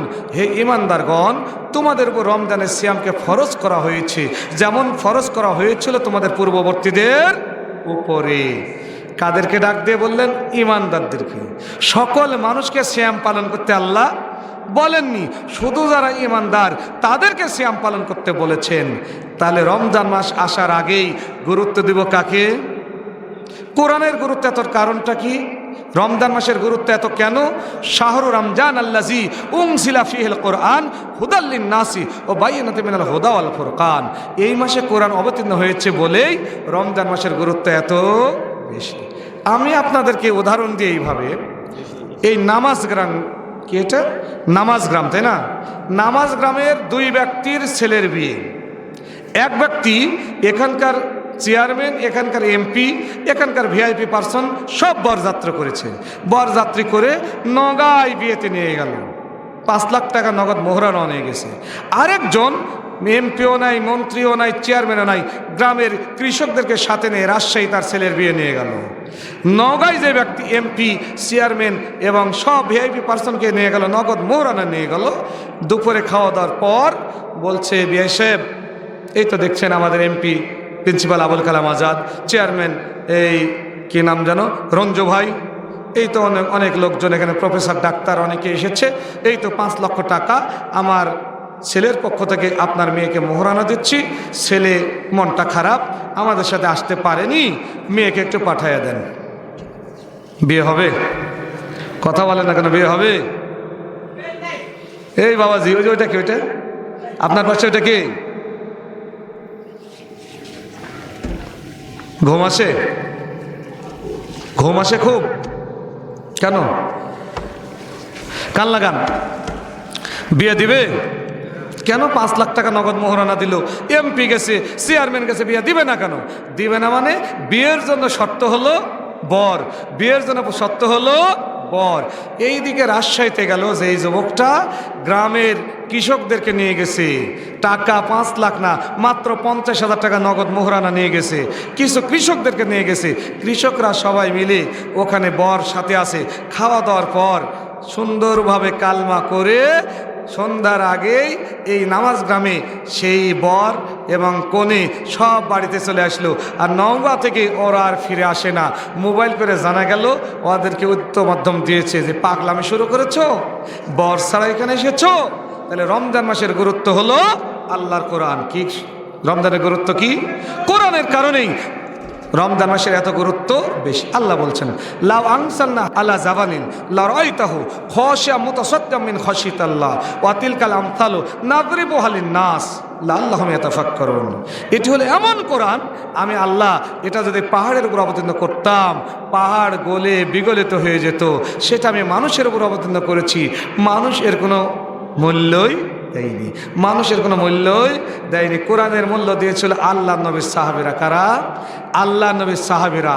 10 জন ব্যক্তি কোরআনুল কারীমের মূল্য দিয়েছিল কেমন, আমি বলেই আলোচনা শেষের দিকে নিয়ে যাব।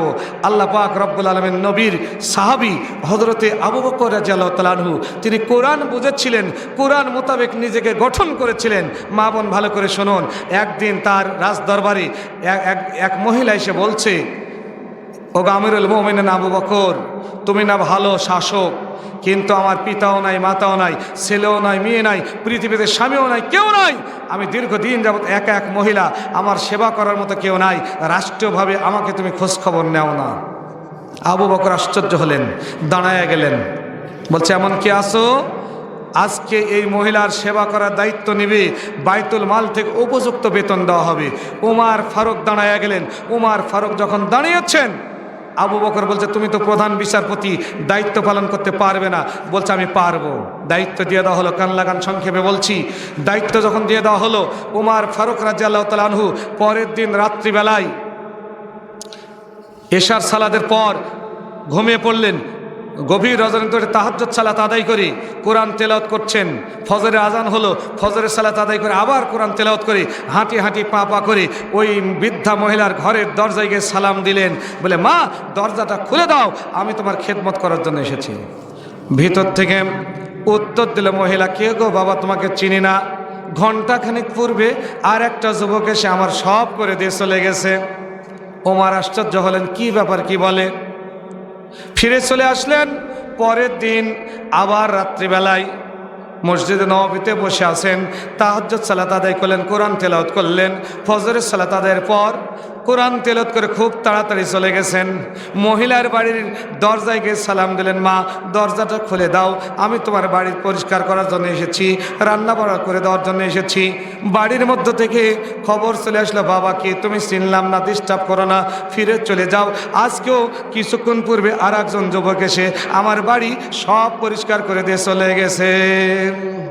কান লাগান, কোরআনের সৈনিকরা কেমন হয়। ওমর আশ্চর্য হয়ে গেলেন, আমি তো দায়িত্ব নিয়েছি, আমি এদেশের প্রধান বিচারপতি, আমাকে না বলে কোন লোক এই বাড়িতে আসে। তৃতীয় দিন ওমর আবার মসজিদে নববীতে বসা, মসজিদে নববীতে বসে আছেন। এশার সালাত আদায়ের পর কোরআন তেলাওয়াত করলেন, ঘুমিয়ে পড়লেন। গভীর রজনীতে তাহাজ্জুদ সালাত আদায় করে আবার কোরআন তেলাওয়াত করলেন। ফজরের আজান হলো, ফজরের সালাত আদায় করে তাড়াতাড়ি আবার চলে গেছেন। দরজায় সালাম দেওয়ার সঙ্গে সঙ্গে বলেন, মা দরজাটা খুলে দেন। মহিলাটি বলছে, আমাকে ডিস্টার্ব করো না, কিছুক্ষণ পূর্বে আর একজন যুবক এসে আমার বাড়ির সমস্ত কাজ করে চলে গেছে। কয়দিন হলো? হযরত ওমর ভিতরে খুব রেগে গেছেন, আশ্চর্য হয়ে গেছেন, কি ব্যাপার, আমি প্রধান বিচারপতি, আমাকে না বলেই একদিন দুই দিন নয়, তিন দিন যাবৎ কে এই বাড়িতে আসলো, কে সেবা করে চলে যায় আমি দেখব। চতুর্থ দিন হযরত ওমর আর ঘুমাননি, মসজিদে নববীতে এশার সালাত আদায় করে বসে আছেন। তাহাজ্জুদ সালাত আদায়ের আগেই ওই মহিলার ঘরের দরজায় চলে গেলেন, সালাম দিলেন। সালাম দেওয়ার সঙ্গে সঙ্গে সালামের জবাব আসলো। দেখেন একজন যুবক মাথা মুড়ি দিয়ে চাদর দিয়ে মুখমণ্ডল ঢেকে আস্তে করে ঘরের দরজা দিয়ে বের হয়ে যাচ্ছে। ওমর ফারুক ডাক দিয়ে বলেন, যুবক কে গো, তোমাকে চিনলাম না, একদিন দুই দিন নয়, চার দিন হলো আমার চোখকে আড়াল করে ফাঁকি দিয়ে চলে যাও। আমি হলাম এই দেশের প্রধান বিচারপতি, আমাকে না বলে, আমাকে ইনফরমেশন না দিয়ে কেন তুমি এই বাড়িতে প্রবেশ করলে? এই তো হাতে তরবারি দেখছো, তরবারি দ্বারা তোমাকে হত্যা করব। যুবক কোনো কথা বললে না, হেঁটে চলে যাচ্ছে। ওমর ফারুক তার পিছনে পিছনে দৌড় দিয়ে চলে গেলেন কোরআনের সৈনিক। যুবককে বলেন, যুবক দাঁড়াও, তোমাকে এখনই হত্যা করব। যুবকটা কোনো কথা না বলে মুখমণ্ডলটা একটু বের করে দিলেন। চাদরটা যখনই আলগা করেছেন, ওমর ফারুক রাদিয়াল্লাহু তাআলা আনহু আল্লাহু আকবার বলে থরথর করে কাঁপা শুরু করে দিয়েছেন। সে কে? কান লাগান। ওমর ফারুক রাদিয়াল্লাহু তাআলা আনহু কাঁপতে কাঁপতে বলছে, আমিরুল মুমিনিন খলিফাতুল মুসলিমিন, আমি তো ভুলে গেছি, এত বিশাল একটা দেশের প্রেসিডেন্ট আপনি হযরত আবু বকর রাদিয়াল্লাহু তাআলা আনহু, আমাকে দায়িত্ব দেওয়ার পর আপনি নিজে সেরকম সেবা করবেন আমি ভুলে গেছি।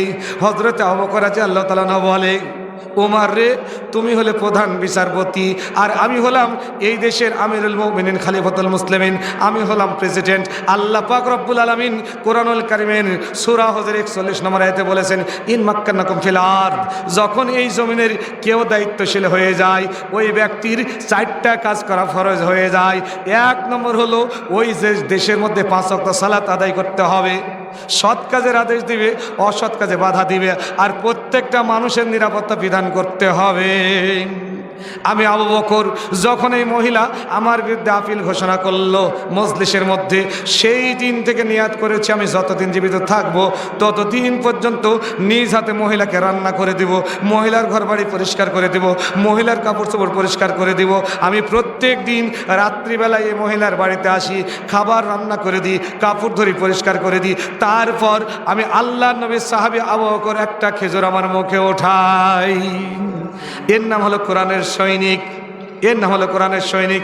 আন আব্দুর রহমান ইবনে আওফ রাদিয়াল্লাহু তাআলা আন্না রাসূলুল্লাহ সাল্লাল্লাহু আলাইহি সাল্লাম আন্না আবু বকর ফিল জান্নাত ওয়া ওমর ফিল জান্নাত ওয়া উসমান ফিল জান্নাত ওয়া আলী ফিল জান্নাত ওয়া তালহা ফিল জান্নাত ওয়া জুবাইর ফিল জান্নাত ওয়া আব্দুর রহমান ইবনে আওফ ফিল জান্নাত ওয়া সাদ বিন আবি ওয়াক্কাস ফিল জান্নাত ওয়া সাঈদ বিন যায়েদ ফিল জান্নাত ওয়া আবু উবাইদা ইবনুল জাররাহ রাদিয়াল্লাহু তাআলা ফিল জান্নাত।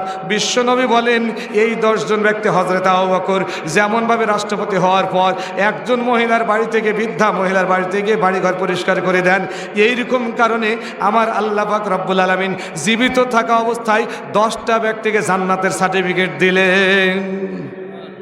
আমরা কি চাই? কাল লাগান, আমরা কি চাই? বিশ্বনবী বলেন আন আলী রাদিয়াল্লাহু তাআলা কল রাসূলুল্লাহ সাল্লাল্লাহু আলাইহি সাল্লাম ইউশিকু আইয়াতি আলান নাসে জামানুন লা ইয়াফকা মিনাল ইসলামি ইল্লা ইসমাহু ওয়া লা ইয়াফকা মিনাল কোরআনি ইল্লা রাসমাহু মাশাজিদুহুম আমিরাতুন ইয়াখরাবু মিনাল হুদা।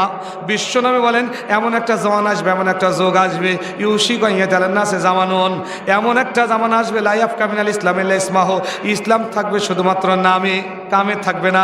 ওয়া লা ইয়াফকা মিনাল কোরআনি ইল্লা রাসমাহু, কোরআন থাকবে শুধু হরফে, কোনো আমল হবে না। এখানে ফুরকানে মাদ্রাসা, ছোট্ট ছোট্ট বালক বালিকা পড়াশোনা করে, কিন্তু বাড়িতে মা বোন আগের মতো আর পড়ে না, বাপজান আগের মতো আর পড়ে না। পড়ে কি? কাল লাগান, কোরআনুল কারীমের একটি করে হরফ আপনি পড়বেন অন্য মাসে 10টা নাকি, যদি আপনি রমজান মাসে পড়েন 70 গুণ বেশি সওয়াব হয়ে যাবে। কান লাগান, মাসাজিদুহুম আমিরাতুন ওয়া ইয়াখরাবু মিনাল হুদা, মসজিদগুলো হবে চাকচিক্য, কিন্তু হেদায়েতের লোক খুঁজে পাওয়া যাবে না। উলামাহুম শাররুন মিন তাহতি আদিমিস সামাই, ওই যুগে আলেমগণ হবে পৃথিবীর মধ্যে নিকৃষ্ট ব্যক্তি। তাখরুজুল ফিতনাতু ফীহিম তাউদু, কারণ তার মধ্যে থেকে ফিতনা আসবে। কান লাগান, আজকে নামাজগ্রাম জায়গায় এমন 10 জন ব্যক্তি দেখতে চাই এই কোরআনুল কারীমের জন্য, যারা বলবেন হুজুর আমি হতে চাই হযরত আবু বকর, হতে চাই হযরত ওমর, হতে চাই হযরত ওসমান, হতে চাই হযরত আলী, হতে চাই হযরত তালহা, হতে চাই জুবাইর, হতে চাই হযরত আব্দুর রহমান ইবনে আওফ, হতে চাই হযরত সাদ বিন আবি ওয়াক্কাস, হতে চাই হযরত সাঈদ বিন যায়েদ রাদিয়াল্লাহু তাআলা আনহু, হতে চাই আবু উবাইদা ইবনুল জাররাহ রাদিয়াল্লাহু তাআলা আনহু। হতে পারবো আমরা? কথা বলেন না, একজন বলেছেন ইনশাল্লাহ। হতে পারবো না ইনশাল্লাহ? আরে পারবো না মানে ইনশাল্লাহ, ইনশাল্লাহ আল্লাহ দিলে হতে পারবো। আমি শুনে খুশি হলাম এখানে নাকি একটা তাফসির মাহফিল হবে, তাই না? শুনলাম একটা তাফসির মাহফিল হবে, আপনারা তাফসির মাহফিল করবেন কোরআনুল কারীমের। কান লাগান, কোরআনুল কারীমের মাহফিল আপনি করলে 1 ঘন্টাও যদি বসেন তাহলে একটা কবুল হজ এবং কবুল উমরার সওয়াব পাবেন। যারা আয়োজন করবে তারাও কি পাবে না? সাহাবাগণ জিজ্ঞেস করলে ইয়া রাসূলুল্লাহ, যারা আলোচনা করবে তাদের সওয়াব, নবী বলেন তাদেরও আমলনামায় এই পরিমাণ সওয়াব আল্লাহ পাক রব্বুল আলামিন দান করে দিবেন। কান লাগান, কোরআনুল কারীমের প্রথমে আউযুবিল্লাহ বলে শুরু করেন, বিসমিল্লাহ, আউযুবিল্লাহর পরে বিসমিল্লাহ বলেন না? মা বোন কান লাগান, নবী বলেছেন বিসমিল্লাহর মধ্যে হরফ আছে 19টি। কয়টা? 19টি হরফ আছে। কোনো ব্যক্তি প্রত্যেকটা কাজ করার আগে বিসমিল্লাহ বলে যদি শুরু করে, আল্লাহ পাক রব্বুল আলামিন জাহান্নামের 19 জন ফেরেশতার হাত থেকে রেহাই করে দিবেন। একটা বাস্তব উদাহরণ, এক মা, ইরাকের এক মা বিসমিল্লাহ বলে প্রত্যেকটা কাজ করে, তার স্বামী হলো খাটাইশ মার্কা। খাটাইশ বোঝেন? ইসলাম বিরোধী। বলতে তোর বিসমিল্লাহর মধ্যে কি আছে পরীক্ষা করব, বিসমিল্লাহর মধ্যে কি আছে পরীক্ষা করব। একদিন এইভাবে কিছু টাকা দিয়েছে, রাখো। মা বিসমিল্লাহ বলে বাক্সের মধ্যে রেখে দিয়েছে। একটু পরে স্বামী বের করে নিয়ে চলে গেছে। মাসখানিক পরে এসে বলছে এই আমার টাকাটা দাও। স্ত্রী কোনো কথা না বলে বিসমিল্লাহ বলে বাক্সার ডালা উঠে বিসমিল্লাহ বলে হাত দিয়ে টাকাটা নিয়ে স্বামীকে দিয়ে দিল। বলুন আল্লাহু আকবার। সবাই বলবেন আল্লাহু আকবার। টাকা কে ওখানে ছিল? কে নিয়েছিল? স্বামী। স্বামীর হাতে যখন টাকা দিল, স্বামী তো আশ্চর্য হয়ে গেছে, ডাক দিয়ে বলে প্রাণের স্ত্রী কি ব্যাপার? বলে কি হয়েছে? টাকা তো আমি নিয়ে নিয়েছি, টাকা তুমি কোথায় পেলে একটু বলো। বলে প্রাণের স্বামী, কখন তুমি টাকা নিয়েছো আমি জানি না, কিন্তু আমার অভ্যাস হলো যখনই কোনো কাজ করি আমি বিসমিল্লাহ বলে করি। বিসমিল্লাহ বলে টাকা রেখেছিলাম, তুমি যখন চাইলে আমি বিসমিল্লাহ ওখানে বললাম, বিসমিল্লাহ বলে হাত দেওয়ার সঙ্গে সঙ্গে আমার হাতের মধ্যে টাকা চলে এসেছে। খাটাস মার্কার স্বামী স্ত্রীর হাত ধরে স্ত্রীকে কাছে টেনে নেন, কোলাকুলি করে বলে, স্ত্রী তোমার উপর অনেক টর্চারিং করেছি, অনেক মারধর করেছি, অনেক কিছু তোমাকে বলেছি, বিসমিল্লাহর মধ্যে যে বরকত আজকে আমি পেয়ে গেছি। আমার মন বলে বিশ্বনবী 1500 বছর আগে বলেছেন, বিসমিল্লাহ দিয়ে কাজ শুরু করলেন জাহান্নামের 19টা ফেরেশতার হাত থেকে আল্লাহ রেহাই দিবেন। দুনিয়াতে টাকা নিয়ে নেওয়ার পর বিসমিল্লাহ বলে যে টাকা পাওয়া যায়, আল্লাহ পাক রব্বুল আলামিন জান্নাত দিবেন, জাহান্নাম থেকে মুক্তি দিবেন, এতে কোনো সন্দেহ নাই। করবো বিসমিল্লাহ বলে কাজ করবো ইনশাল্লাহ। কান লাগান। কোরআনুল কারীমের সূরাতুল বাকারার 10টা আয়াত কেউ যদি তেলাওয়াত করে, সকালে তেলাওয়াত করলে মারা গেলে জান্নাতি, সন্ধ্যায় তেলাওয়াত করলে রাতের মধ্যে মারা গেলে জান্নাতি। তিরমিজির হাদিস। কোন 10টা আয়াত? ভালো করে কান লাগান। প্রথম 4 আয়াত, সূরা বাকারার প্রথম 4 আয়াত। আচ্ছা, ওই স্যারের নাম কি? টুপিওয়ালা ওই স্যারের, ওই যে টুপিওয়ালা ওই স্যার, ওনার নাম কি? বেলাল স্যার। কি করেন উনি? হাই স্কুল, হুজুর একটু এদিকে শোনেন। তিরমিজির হাদিস বলছি, কোন ব্যক্তি যদি কোরআনুল কারীমের সূরা বাকারার প্রথম, আমি বলেছি আগে কিছু নতুন কথা শুনতে পারবেন তথ্য, প্রথম 4 আয়াত, সূরা বাকারার প্রথম 4 আয়াত আয়াতুল কুরসি, আর লাস্টের 3 আয়াত, প্রথম 4 আয়াত আয়াতুল কুরসি 5, আয়াতুল কুরসির পরে 2, 7, লাস্টের 3, 10টা আয়াত সূরা বাকারার কেউ যদি তেলাওয়াত করে সকালে, সারা দিনের মধ্যে মারা গেলে জান্নাতি। কোরআনের ফজিলত বর্ণনা করছি। সন্ধ্যার সময় তেলাওয়াত করলেন, সারা রাতের মধ্যে মারা গেলে।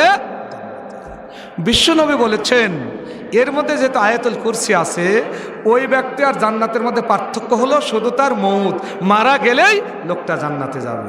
10টা আয়াত যদি মুখস্থ না থাকে, দেখে পড়তে পারবেন না? পড়বেন তো ইনশাল্লাহ? দেখে পড়বেন তো ইনশাল্লাহ? কারা কারা পড়বেন? দু হাত তুলে আল্লাহকে একটু দেখান তো, দু হাত তুলে আল্লাহকে একটু দেখান, হাত উঠান, দু হাত তুলে আল্লাহকে একটু দেখান। লিল্লাহে তাকবীর, জোরে লিল্লাহে তাকবীর, হাত নামান। সম্মানিত উপস্থিতি, তাহলে 10টা আয়াত আমরা পড়ব, বিশেষ করে সূরা বাকারার প্রথম 4 আয়াত আয়াতুল কুরসি, এরপরে 2 আয়াত, লাস্টের 3, 10টা আয়াত সকালেও পড়ব, সন্ধ্যায়ও। এরপরে সূরা মুলক পড়লেই সবুজ পাখি কবরে আপনাকে হেল্প করবে, কবরটা 10টা দুনিয়ার সমান করে দিবে, মনে আছে? এবার আসুন আপনাদেরকে একটু বিরক্ত করব। 30 জন লোক এখানে আছে। কোরআনুল কারীম কয় পারা? 30 পারা না? কোরআনুল কারীম আল্লাহর কাছে বলবেন, আল্লাহ এই ব্যক্তিকে আপনি জান্নাত দিতে পারবেন না। বলে কেন? 1 নম্বর সালাত দাঁড়িয়ে যাবে, দাঁড়িয়ে গিয়ে বলবে, আল্লাহ মানুষকে দেখানোর জন্য সালাত আদায় করেছে, আপনাকে সন্তুষ্টের জন্য সালাত আদায় করে নাই। আমি সালাত সাক্ষ্য দিচ্ছি ওই ব্যক্তি কোশ্চিনকালে জান্নাতে যেতে পারবে না।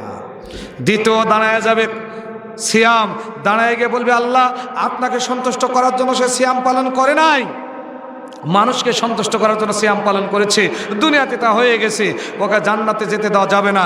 3 নম্বর দাঁড়াবেন আল কোরআন, 3 নম্বর দাঁড়াবেন আল কোরআন। কোরআন দাঁড়িয়ে গিয়ে বলবে, আল্লাহ ওই ব্যক্তি লক্ষ লক্ষ কোটি কোটি টাকা দান করেছিল, সালাত আদায় করেছিল, সিয়াম পালন করেছিল, অনেক ভালো কাজ করেছিল বটে, কিন্তু আমি কোরআনুল কারীম আমার কথাগুলি মানুষের কাছে নিজেও বলেনি, অন্যকে বলতেও দেয়নি। আমার কথাগুলি মানুষের কাছে নিজেও বলেনি, অন্যকে বলতেও দেয়নি। রব্বুল আলামিন আমি কোরআন সাক্ষ্য দিচ্ছি, আপনি আমার 2 নম্বর সূরা বাকারার 174 নম্বর আয়াতে আপনি বলেছিলেন, ইন্নাল্লাযিনা ইয়াকতুমুনা মা আনজালাল্লাহু মিনাল কিতাবি ওয়া ইয়াশতারুনা বিহি সামানান কলিলা উলাইকা মা ইয়াকুলুনা ফি বুতুনিহিম ইল্লান নারা ওয়া লা ইউকাল্লিমুহুমুল্লাহু ইয়াওমাল কিয়ামাত ওয়া লা ইউযাক্কিহিম ওয়া লাহুম আযাবুন আলীম। নিশ্চয় যারা কোরআনের কথাগুলিকে গোপন করে, আমি আল্লাহ কোরআনের কথা যারা গোপন করে, সামান্য টাকার বিনিময়ে এদিক সেদিক করে, আমি আল্লাহ তাদেরকে 4টা শাস্তি দিই। কয়টা? 4 প্রকারের। 1, উলাইকা মায়া কুলুনা ফি বুতুনিহিম ইল্লান নারা, আমি তার পেটটা জাহান্নামের আগুন দ্বারা পরিপূর্ণ করে দিই। বলে নাউজুবিল্লাহ। 2, ওয়ালা ইউকাল্লিমুহুমুল্লাহু ইয়াওমাল কিয়ামাত, আমি কিয়ামতের ময়দানে তার সাথে কথা বলবো না। 3, ওয়ালা ইউযাক্কিহিম, তাকে পবিত্র করব না। 4, ওয়ালাহুম আযাবুন আলীম, আল্লাহ বলেন তাকে যন্ত্রণাদায়ক শাস্তি দেওয়া হবে। কোরআন সেদিন বলবে, আল্লাহ আপনি নিজে 4টা কথা বলার পর আপনি কিভাবে তাকে জান্নাতে যেতে দেন? আমি জান্নাতে যেতে দিব না, ব্যারিকেড সৃষ্টি করলাম, এই লোকটাকে আপনি ফিরিয়ে দেন। আল্লাহ রাব্বুল আলামিন জাহান্নামের ফেরেশতা বলবেন, এই কোরআনুল কারীম সত্য কথা বলেছে। 4 নম্বরে দাঁড়াবেন সাইয়্যিদানা নবিয়্যিনা মুহাম্মদ রাসূলুল্লাহি সাল্লাল্লাহু আলাইহি সাল্লাম দাঁড়ায় গিয়ে বলবে, আল্লাহ, সালাত যে সাক্ষ্য দিয়েছে সত্য, সিয়াম যে সাক্ষ্য দিয়েছে সত্য, কোরআনুল কারীম যা সাক্ষ্য দিয়েছে সেটাও সত্য। আমি বিশ্বনবী জনাবে মুহাম্মদ রাসূলুল্লাহি সাল্লাল্লাহু আলাইহি সাল্লাম দীর্ঘ 15 বছর কষ্ট করে হেরা গুহায় কোরআন আপনি অবতীর্ণ করেছিলেন, সেই পাহাড়ের নাম আমি নূর পর্বত করে দিলাম। আর 23 বছর সংগ্রাম করলাম এই কোরআনের জন্য।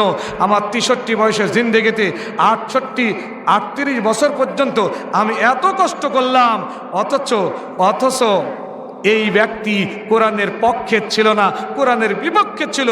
আমি নবী উহুদের ময়দানে উহুদের ময়দানে দান মোবারক শহীদ হলো, বদরের ময়দানে হেলমেট ভেঙে মাথার মধ্যে ঢুকে চলে গেল, তাইফের ময়দানে ঝরঝর করে রক্ত ঝরল শরীর থেকে। আর এই ব্যক্তি দুনিয়াতে কিছুই করেনি কোরআনের পক্ষে। আমি নবী সাক্ষ্য দিচ্ছি, কোরআন যে সাক্ষী দিয়েছে, বিপক্ষে যে আপিল করেছে, আমিও বলছি এই হাজী সাহেব, এই মাওলানা সাহেব, এই ধনী ব্যক্তি, এই শিক্ষক, এই ব্যক্তিকে জান্নাতে যেতে দেওয়া যাবে না। বিশ্বনবী বলেন ওই ব্যক্তির মাথাটা দেওয়া হবে নিচে, পা দুটো উপরে করে উল্টো করে জাহান্নামে নিক্ষেপ করা হবে। বলেন নাউজুবিল্লাহ। আমরা কিভাবে জাহান্নামে যেতে চাই? যদি যেতে না চাই, কোরআনুল কারীম নিজে শিখবো, অপরকে শিখাবো, নিজে শিখবো, অপরকে শিখাবো। আল্লাহ আর একজন শেষ পর্যায়ে এসেছে, আব্দুর রাকিব ভাই 1000 টাকা নগদ, আল্লাহ কবুল করে নিন, 2 পারার মর্যাদা তাকে দান করুন, বলেন আমিন। সম্মানিত উপস্থিতি, আসুন আর একজন কিছু দান করেছেন। উল্লেখ করতে যাচ্ছি, রমজান মাস কোরআন শিক্ষার মাস হিসাবে, ফজিলতের মাস হিসেবে গ্রহণ করি। রমজান মাসে বেশি বেশি কোরআন তেলাওয়াত করুন। বিশেষ করে মা বোন 2-4 জন যারা আছেন তাদেরকে বলবো 4টা কাজ আপনারা করবেন। কয়টা কাজ মা বোনদের? 4টা। ইজা সাল্লাত খামসাহা ওয়া সামাত শাহরাহা ওয়া হাসানাত ফারজাহা ওয়া আতাত বালাহা ফালতাদখুল মিন আয়ু আবওয়াবুল জান্নাতে 7। বিশ্বনবী বলছেন, যেই মহিলারা 4টা কাজ করবে। 1 নম্বর, ইজা সাল্লাত খামসাহা, 5 ওয়াক্ত সালাত আদায় করবে। 2, ওয়া সামাত শাহরাহা, রমজান মাসে সিয়াম পালন করবে। 3, ওয়া হাসানাত ফারজাহা, পর্দায় থাকবে। 4, ওয়া আতাত বালাহা, আর স্বামীর আনুগত্য করবে। ফালতাদখুল মিন আয়ু আবওয়াবুল জান্নাতে 7।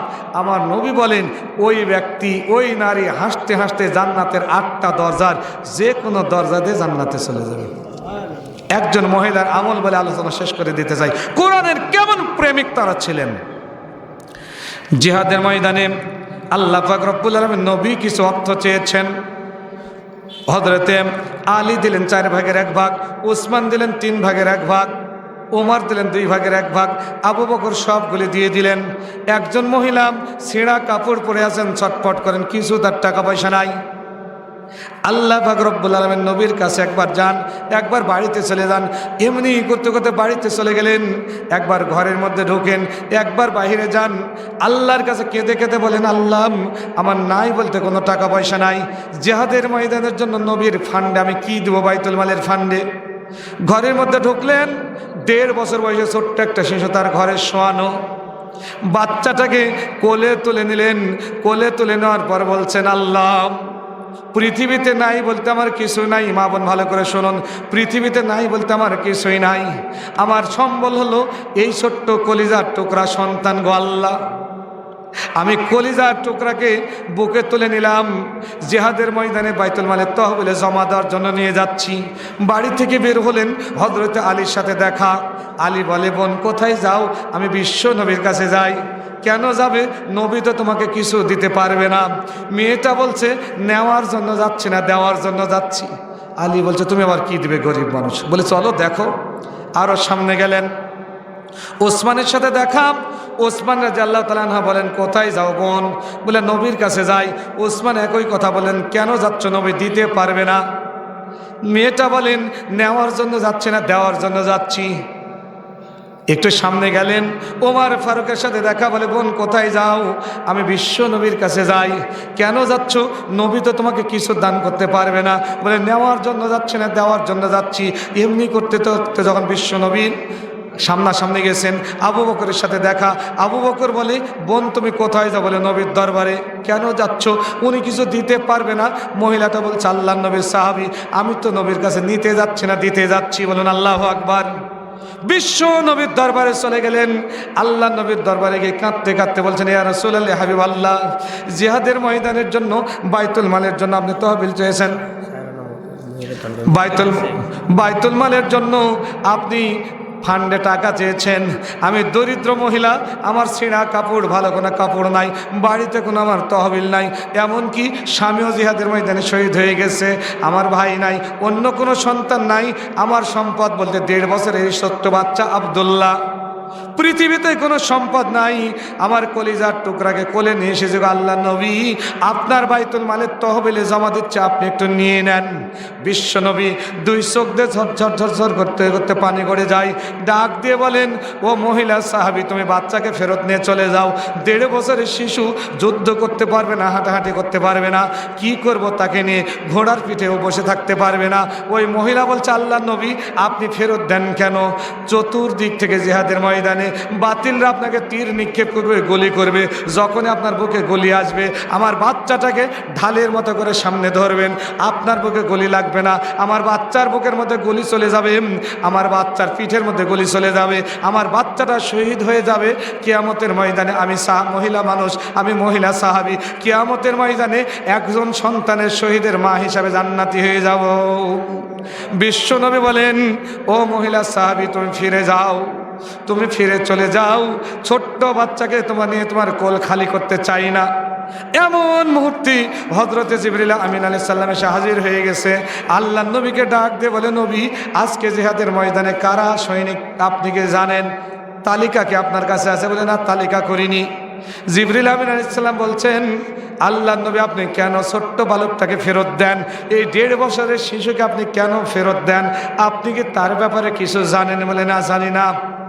বলে, নবীরে, এমন একজন মহিলা, নিজের কোনো সম্পদ নাই, স্বামীর কোনো সম্পদ নাই, ভাই বোন কেউ জীবিত নাই, পরনে ছেঁড়া শাড়ি, ঘরের মধ্যে ঢুকে 1.5 বছরের শিশু তার একমাত্র সম্বল, কোলে নিয়ে আপনার কাছে যখন দিয়ে দেওয়ার জন্য বের হয়ে এসেছে, আল্লাহ পাক রব্বুল আলামিনের আরশ মোবারকে এই ছোট্ট বালকটা জান্নাতের তালিকায় এবং আজকে যুদ্ধের ময়দানের তালিকায় 1 নম্বর মুজাহিদ হিসাবে আল্লাহ কবুল করে নিয়েছে। বিশ্ব নবীর দরবারে হযরতে জিবরিল এইভাবে তালিকা তুলে ধরলেন। নবী তাকায়া দেখে ছোট্ট বালক 1.5 বছরের শিশু হযরতে আব্দুল্লাহর নাম 1 নম্বরে লেখা আছে। আল্লাহ নবী মহিলাকে ডাক দিয়ে বললেন, মাম, আমি ভুল করেছিলাম, ফেরত দিতে চেয়েছিলাম, তোমার বাচ্চাটাকে দিয়ে দাও। এই মুহূর্তে আল্লাহর আসমান থেকে জিবরিল চলে এসেছে, এত তোমার দানটাকে আল্লাহ পছন্দনীয় মনে করেছে, তোমার বাচ্চাটাই জিহাদের ময়দানে প্রথম ব্যক্তি হিসাবে কবুল হয়ে গেছে। আর একটি ঘটনা শুনেই শেষ করতে চাই। বিশ্বনবী মিরাজের রজনীতে জান্নাতের মধ্যে গেলেন। উত্তিলাত ফিল জান্নাত ফারাইতু আকসারুল ফুকারা ওয়া উত্তিলাত ফিন নার ফারাইতু আকসারু আহলুল নিসাই। জান্নাতের মধ্যে ঘুরতে ঘুরতে দেখলেন বিশাল একটা রাজপ্রাসাদ। ওই রাজপ্রাসাদের বারান্দায় একজন মা বসে আছেন। 2-4 মা বোন আছে না? নাই, আছে। মা বোন ভালো করে শুনুন। আল্লাহ নবী বলেন, বিশাল রাজপ্রাসাদের বারান্দায় একজন মহিলাকে আমি ওযু করার অবস্থায় দেখলাম। জিবরিলকে জিজ্ঞেস করলাম, ভাই জিবরিল, এই মহিলাটাকে? আল্লাহ নবীকে জিবরিল বলছেন, এটা হলো আপনার উম্মতের মধ্যে একজন মহিলা, এ তো এখনো জীবিত। বিশ্বনবী বলেন, ভাই জিবরিল, এমন কি আমল করেছে জীবিত অবস্থায় জান্নাতের মধ্যে সে ওযু করে? বলে, আপনি দুনিয়া থেকে জিজ্ঞেস করবেন। বিশ্বনবী মিরাজ থেকে ফিরে আসলেন। পরের দিন ওই রুমাইসা রাদিয়াল্লাহু তাআলা আনহা, তার নাম, মাকে ডাক দিয়ে বলেন, বোন, ওরে রুমাইসা, এমন কোন আমল তুমি করো? আমি জান্নাতের মধ্যে মিরাজে গিয়ে জান্নাতের মধ্যে দেখলাম বিশাল একটা রাজপ্রাসাদ। রাজপ্রাসাদের বারান্দায় তুমি বসে আছো, তাই নয়, বরং রাজপ্রাসাদের বারান্দায় তুমি ওযু করতে আসো। মহিলা বলছে, আল্লাহি আল্লাজি নাফসি বিয়াদিহি, ওই আল্লাহর শপথ যার হাতে আমার প্রাণ, ওগা আল্লাহর নবী, তেমন কোনো বড় সওয়াব আমার নাই, তেমন বড় আমল। তাহলে কি আমল? বলছে, নবী, ছোট্ট 2টা আমল আমি করি, ছোট্ট 2টা আমল আমি করি। কি ছোট্ট 2টা আমল তুমি বলো? বলছে, আল্লাহ নবীরে 1 নম্বর আমল হলো, আমার যেই দিন বিয়ে হয়েছে, আমি যখন বালিগ হয়েছি, সেই দিন থেকে আজ পর্যন্ত আমার চুলের গোড়া আমার স্বামী ছাড়া পৃথিবীর কেউ দেখে নাই। মা বোন ভালো করে শুনুন, ওই মহিলা বলছে আমার পিতা, আমার ভাই, আমার চাচা, পৃথিবীর কেউ আমার চুলের গোড়া দেখে নাই, দেখেছে শুধু আমার স্বামী। চুল বেচে না মা বোন? বেচা যাবে না, হারাম। কান লাগান। দ্বিতীয় নম্বর আমল হলো, আল্লাহ নবী আমার স্বামী প্রতিদিন যেই টাকা পয়সা আমাকে দিত, দিনার দিরহাম দিত, সবগুলো জড়ো করে রেখে মাস পর আপনি আল্লাহ নবী আপনার বাইতুল মালের তহবিলে জমা দিতাম। বিশ্বনবী বলছে রুমাইসা রাদিয়াল্লাহু তাআলা আনহারে, তোমার ছোট্ট দুইটা আমল, এক নম্বর তোমার চুলের গোড়া পৃথিবীর কেউ দেখেনি, দুই নম্বর টাকা পয়সা দিয়ে শাড়ি কেনো না, গহনা কেনো না, কোনো কিছু না করে আল্লাহর রাস্তায় দান করে দাও। দুইটা আমল আল্লাহর দরবারে এত পছন্দনীয় হয়ে গেছে, জীবিত অবস্থায় তোমার প্রতিচ্ছবি জান্নাতে চলে গেছে। এরকম মা বোন আছে আমাদের? কথা বলেন না কেন? আছে? আছে নাকি? না না, অসম্ভব নাই। কোথায় পাবেন আপনি? নাই। চুলের গোড়া দেখাই না, বোরখা পরলে মাথা বের করে থাকে, তাই না? পাতলা হিজাব পরে। আল্লাহ আমাদের হেফাজত করে, বলো না আমিন। কান লাগান। কোরআনের সৈনিক হলো তারা যারা প্রতিদিন কোরআন তেলাওয়াত করে। আমি আপনাদের অনুরোধ করব, রমজান মাসকে টার্গেট করে কোরআনুল কারীম বেশি বেশি নিজে অধ্যয়ন করুন, বাচ্চাদেরকে অধ্যয়ন করতে বলুন, কোরআনের প্রতিষ্ঠানের প্রতি নজর দিন। যারা কোরআন জানেন না, ব্যাস করে কোরআন শিখুন। আল্লাহ পাক রব্বুল আলামিন আমাদের সকলকে তৌফিক দান করুক, আমরা বলি আল্লাহুম্মা আমিন। সকলে সুস্বাস্থ্য দীর্ঘ কামনা করে আজকে কোরআনের মর্যাদা সম্পর্কে আজকের এই আলোচনা আমি এখানে শেষ করছি। আমার সাথে একটা দোয়া পড়ুন। সুবহানাকাল্লাহুম্মা ওয়া বিহামদিকা আশহাদু আল্লা ইলাহা ইল্লা আনতা আস্তাগফিরুকা ওয়া আতুবু ইলাইক। আসসালামু আলাইকুম ওয়া রাহমাতুল্লাহি ওয়া বারাকাতুহু।